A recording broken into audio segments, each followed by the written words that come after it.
નમસ્કાર મિત્રો, હું છું આપનો ગોવિંદ બજાણિયા. મિત્રો, ફેસબુક ફ્રેન્ડ મારા નરેશભાઈ શેખા એમને મને મેસેજ આપ્યો કે ગોવિંદભાઈ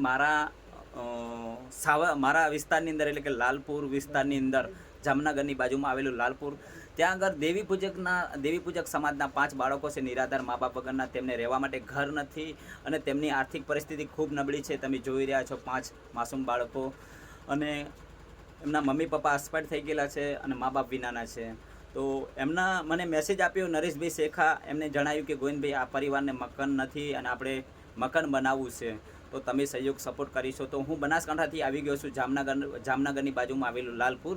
તમે જોઈ રહ્યા છો 5 બાળકો. શું નામ છે બેટા તારું? મીના. 5 ભાઈ બહેન શું કામકાજ કરો છો બેટા? ભણવા જઈએ છે. ભણવા જાઓ છો એમ? કેટલું ભણો છો બધા? 5મું. અને ભાઈ શું કરે બેટા? તું શું કરે? એ ભણવા જાય છે. કેટલા ધોરણમાં ભણે છે ભાઈ? 2જા ધોરણમાં. અને મીના તું શું કરે બેટા? શું નામ છે તારું? અંજલિ, મીના અને ડિમ્પલ. અને બેટા તારું નામ? પ્રીતિ. અને ભાઈનું નામ? શિવમ. તો આ 5 બાળકોની આર્થિક પરિસ્થિતિ ખૂબ નબળી છે. ઘર તમે જોઈ રહ્યા છો, જો હાવ જે એમના મમ્મી પપ્પાના ફોટા પણ, અને ઘણી બધી પરિસ્થિતિ ખૂબ વીક છે. આપણે બધા સાથે મળીને હેલ્પ કરીએ, મકાન બનાવવામાં સપોર્ટ કરીએ અને ફૂલ નહીં તો ફૂલની પાંખડી મદદ કરીશું ને એમનું સપનું આપણે પૂરું કરીશું. અને જોઈએ એમના ઘરના રિપોર્ટ પણ આપણે. નમસ્કાર મિત્રો, જામનગરની બાજુમાં આવેલું લાલપુર તમે જોઈ રહ્યા છો, ત્યાં આગળ હું આવ્યો છું અને 5 બાળકો નિરાધાર મા બાપ વગરના છે. તેમની આર્થિક પરિસ્થિતિ ખૂબ નબળી છે. અને આ મેસેજ મને સોશિયલ મીડિયાના માધ્યમથી મારા ફેસબુક ફ્રેન્ડ એવા નરેશભાઈ શેખ લાલપુરથી એમને મને આપ્યો કે ગોવિંદભાઈ તમે સેવાનું કામકાજ કરો છો, તો મારા લાલપુર વિસ્તારની અંદર દેવી પૂજક સમાજના 5 બાળકો નિરાધાર છે.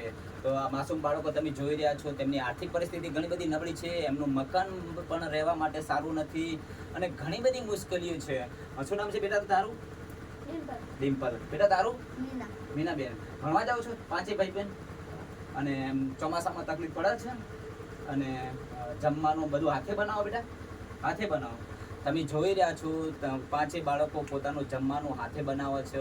આર્થિક પરિસ્થિતિ ખૂબ નબળી છે અને અત્યારના સમયમાં ખૂબ આવું બધું સ્ટ્રગલ કરવું બાળકો માટે બહુ મુશ્કેલ છે. તો આપણે બધા સાથે મળીને આ બાળકોને હેલ્પ કરીશું અને મકાન બનાવવાનું એમનું સપનું આપણે પૂરું કરીશું. અહીંને મકાન બનાવવું છે ને બેટા? મકાન બનાવવું છે ને? પાકું મકાન બનાવવું છે ને? હા ડિમ્પલ?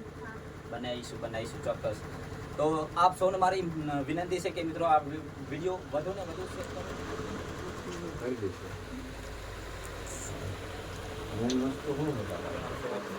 આ બાળકો વિશે 5 બાળકો વિશે. આ જામનગર જિલ્લાનું લાલપુર ગામ છે.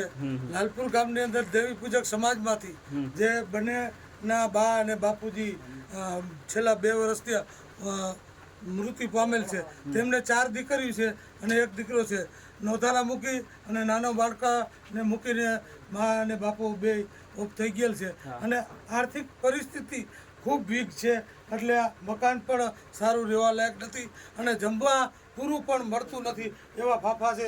ત્યારે આ કોઈ પણ જે સાંઈ બાપુ દ્વારા અથવા જોઈ રહ્યા છીએ એ પ્રમાણે ઘરની પોઝિશન કેવી છે, જો સાવ નબળી છે. ચોમાસામાં ઘણી બધી મુશ્કેલીઓ પડતી છે.